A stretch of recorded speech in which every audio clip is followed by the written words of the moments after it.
Sebelum menonton video ini, mohon dukungannya untuk like dan subscribe, agar channel Safa Health bisa terus berkembang, sehingga lebih banyak teman-teman semua yang bisa terbantu untuk sembuh dari penyakit sinusitis. Baik ya, assalamualaikum warahmatullahi wabarakatuh. Baik, selamat pagi ya teman-teman semua. Semoga selalu dalam keadaan sehat ya, oke. Baik ya, jadi tetap semangat ya. Sinusitis itu bisa sembuh ya. Saya menderita sinusitis 2018 ya. Akhir 2018 saya sudah sembuh ya. Dan kemudian setelah sembuh saya membuat video channel YouTube Safa Health ya. Jadi silakan teman-teman yang baru menemukan channel ini ya, silakan belajar di video-video saya yang terdahulu ya. Saya sembuh melalui irigasi nasal atau cuci hidung rutin gitu. Kali ini saya akan membahas mengenai ini ya, macam sinus ya. Jadi sinus dan sinusitis itu berbeda gitu ya. Sinus itu adalah rongga di wajah kita itu. Sementara sinusitis itu adalah penyakit yang menyerang rongga sinus tersebut gitu ya. Jadi sinusitis itu peradangan di rongga ya, rongga sinus gitu ya. Nah, fungsi rongga sinus ini ya salah satunya adalah untuk apa? Untuk resonansi suara, kemudian untuk agar tengkorak kita itu terasa ringan ya. Salah satu fungsinya itu ya. Nah, di wajah kita itu ada 4 rongga atau 4 sinus ya. Ya, yang pertama ukuran yang terbesar yaitu adalah sinus maxillaris ya, kemudian frontalis, ethmoid ya, sinus ethmoid dan sinus phenoid ya. Jadi ada 4. Yang pertama adalah sinus maxillaris, kemudian sinus frontalis ya, sinus ethmoid dan sinus phenoid ya. Nah, sinus maxillaris itu adalah sinus terbesar ya. Jadi biasanya beberapa teman-teman yang menderita sinusitis ya, bukan beberapa ya, sebagian besar penderita sinusitis itu pasti menderita sinusitis maxillaris ya. Kenapa? Karena sinus maxillaris ini adalah sinus terbesar dan mudah infeksi gitu ya. Nah, biasanya kalau misalkan menderita sinusitis maxillaris itu ada terasa nyeri itu di pipi ya, karena memang letaknya itu di pipi gitu ya. Biasanya kalau di CT scan itu pipinya itu ada cairan gitu ya. Nah, terus kemudian yang kedua adalah sinus frontalis ya. Sinus frontalis itu adalah sinus yang terletak di dahi ya, kiri kanan gitu. Terletak di dahi ya, sehingga penderitanya itu biasanya itu nyeri di dahi atau sakit kepala kalau misalkan sinus frontalisnya itu terserang gitu ya. Nah, terus sinus ethmoid ya. Sinus ethmoid itu letaknya itu di dekat mata ya. Biasanya kalau misalkan sinus ethmoid yang terserang atau gejala sinusitis ethmoid ya, nyeri di antara mata ya, menyentuh bagian pangkal hidung ya. Dan yang terakhir itu adalah sinus phenoid ya. Ya, sinus phenoid ini ya sinus yang paling kecil ya. Jadi letaknya itu di belakang hidung ya. Ya, letaknya itu di belakang hidung. Nah, 4 macam sinus ini saling berhubungan ya. Jadi kalau misalkan teman-teman menderita sinusitis gitu ya, ya sesuai dengan keluhannya. Biasanya kalau misalkan nyeri di pipi ya, itu biasanya sinus maxillaris ya. Kemudian kalau misalkan sakit di dahi ya, itu menyerang sinus frontalis itu ya. Ya, penyembuhannya yaitu adalah dengan cara irigasi nasal atau cuci hidung rutin ya. Jadi silakan teman-teman yang menderita sinusitis ya, silakan lakukan irigasi nasal atau cuci hidung rutin ya, malam sebelum tidur ya. Pokoknya rutin cuci hidung ya. Nah, terus kemudian untuk cuci hidung ini ya kita anjurkan untuk penderita yang masih akut ya, gejala sinusitis akut itu kurang dari 4 minggu ya. Sinusitis yang berlangsung ya kurang dari 4 minggu itu kita anjurkan untuk cuci hidung itu 1 hari 1 kali. Akan tetapi yang sudah kronis ya, gejala kronis yang menderita sinusitis kronis lebih dari 12 minggu, berbulan-bulan, bahkan bertahun-tahun, ya kita anjurkan untuk lakukan cuci hidung itu 2 kali sehari, yaitu malam sebelum tidur dan pagi setelah bangun tidur, gitu ya. Jadi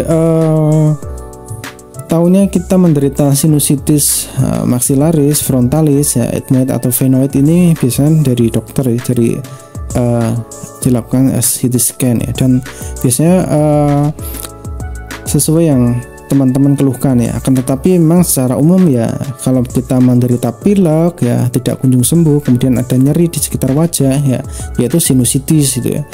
Dan sinusitis secara umum, ya, itu dilakukan cuci hidung, harus dilakukan cuci hidung, gitu. Mengapa cuci hidung itu penting, ya, untuk penderita sinusitis, ya? Jadi saya menderita sinusitis itu tahun 2018, ya. Jadi sembuh itu berkat cuci hidung, ya. Jadi silakan teman-teman yang saat ini menderita penyakit sinusitis, ya, rinitis atau bersin, ya, pilek, bersin, alergi, ya, silakan lakukan cuci hidung, ya, rutin, ya.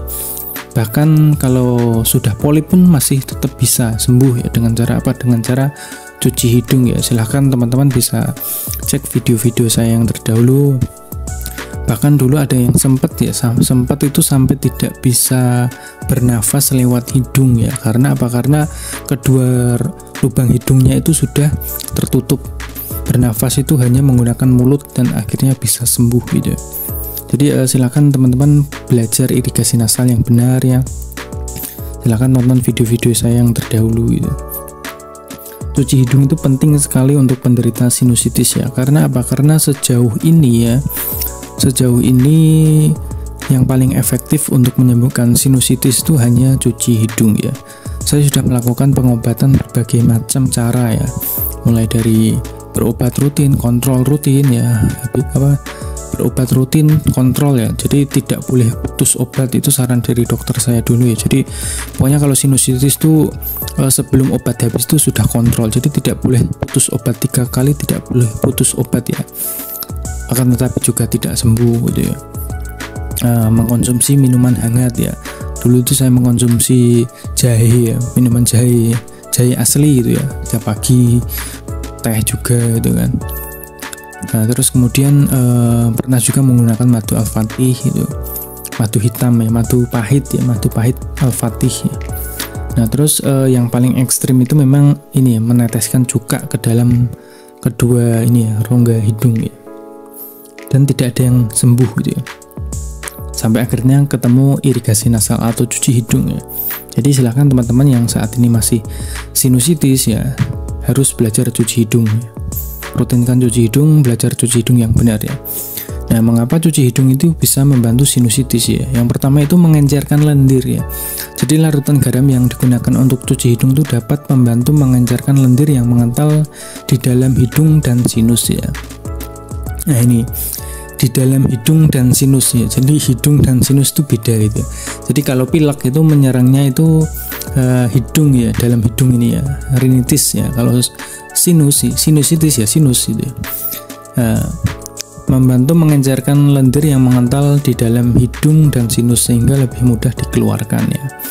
Nah, sinusitis itu identik dengan pilek hidung tersumbat, ya. Biasanya kalau pilek atau hidung tersumbat itu, ya, ada lendirnya, ada ingus yang mengental. Oleh karena itu harus disemprot dengan larutan garam khusus, dan larutannya itu hangat, ya. Kalau dari kita itu menganjurkan tuh hangat, ya, sehangat suhu tubuh, gitu. Nah, terus kemudian ini, ya, yang kedua itu membantu membersihkan saluran pernafasan. Cuci hidung dapat membantu membersihkan saluran pernafasan dari alergen, bakteri, dan partikel asing yang dapat memicu atau memperparah sinusitis, ya. Ini, ya, membersihkan saluran pernafasan. Saluran pernafasan itu, ya, utamanya hidung, ya.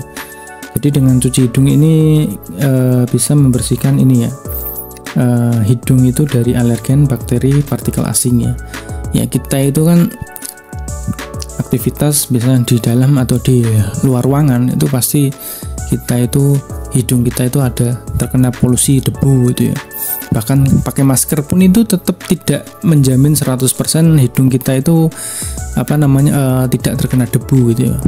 Oleh karena itu ya setelah seharian aktivitas di luar ruangan, di luar rumah gitu ya, malam sebelum tidur itu memang harus dilakukan cuci hidung ya, atau irigasi nasal itu. Dulu ketika saya masih sinusitis tuh saya seorang pekerja lapangan ya, bekerja hubungannya itu dengan debu dan dingin, utamanya itu debu ya. Jadi tempat lingkungan saya itu berdebu ya, pakai masker itu sampai double gitu ya. Dan itu saya menderita sinusitis ya, dan bisa sembuh gitu ya. Saya penderita sinusitis, bekerja di lapangan yang berhubungan dengan debu ya, alhamdulillah saya bisa sembuh tanpa harus resign ya dulu ya. Bisa sembuh ya. Oleh karena teman-teman yang saat ini menderita sinusitis dan pekerja lapangan yang berhubungan dengan debu gitu ya tetap bisa sembuh asalkan teman-teman itu disiplin rutin melakukan cuci hidung ya. Jadi pokoknya malam sebelum tidur itu harus lakukan cuci hidung, jangan males, jangan pokoknya jangan sampai bolong ya, lakukan terus cuci hidung ya. Nah terus yang ketiga itu meredakan peradangan ya. Beberapa penelitian menunjukkan bahwa cuci hidung dapat membantu mengurangi peradangan pada saluran pernafasan ya. Peradangan ya, jadi sinusitis ya. Kata-kata tis itu artinya itu radang ya. Jadi sinusitis itu radang sinus ya. Kemudian rinitis ya.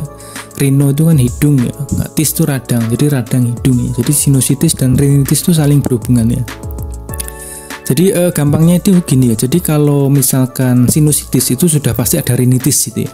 Tapi kalau rinitis itu belum tentu ke sinusitis gitu ya. Itu ya. Jadi kalau misalkan teman-teman itu menderita sinusitis ya sudah pasti itu rinitis ya. Sementara kalau misalkan rinitis itu belum tentu ke sinusitis itu. Kenapa? Karena sinusitis itu nama lainnya tuh. Itu rhinosinusitis ya, peradangan di rinitis dan sinusitis. Akan tetapi secara umumnya itu rhinosinusitis itu ya disebut cuma sinusitis ya. Rinitis itu pilek ya.